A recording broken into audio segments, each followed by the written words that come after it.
નમો ભગવતે વાસુદેવાય। છઠ્ઠા સ્કંદનો અધ્યાય બીજો, અજામિલાખ્યાન તથા વિષ્ણુના નામનો મહિમા।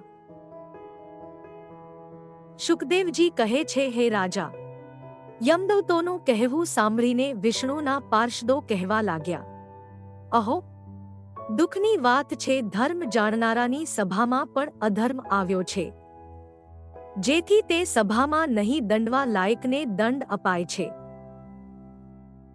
પ્રજાના પિતૃ યે ચ શાસ્તારઃ સાધવઃ સમાહ યદિ સ્યાત્તેષુ વૈષમ્ય કન યાન્તિ શરણ પ્રજાઃ। જે પ્રજાના પિતા, ન્યાયાધીશ અને સાધુઓ સમાન દૃષ્ટિવાળા જોઈએ, જો તેમાં જ વિષમતા આવે તો પ્રજા કોને શરણે જાય।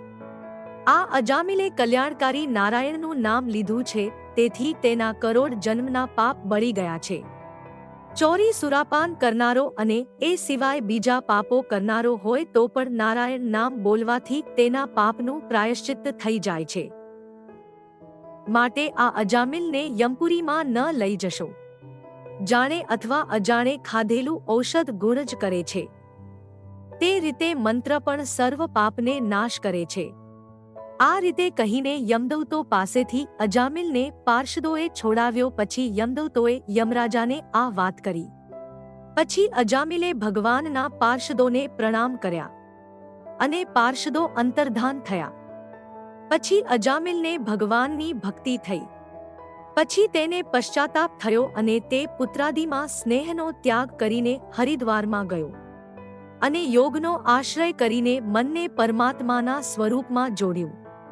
પછી શરીર છોડવા સમયે ફરીને ભગવાનના પાર્ષદો દેખાણા અને તે પાર્ષદોએ સહિત અજામિલ વિમાનમાં બેસીને વૈકુંઠમાં ગયો। અજામિલ પાપી હતો, છતાં અજાણે ભગવાનનું નામ લેવા માત્રથી તેનું કલ્યાણ થયું। છઠ્ઠા સ્કંદનો બીજો અધ્યાય સંપૂર્ણ।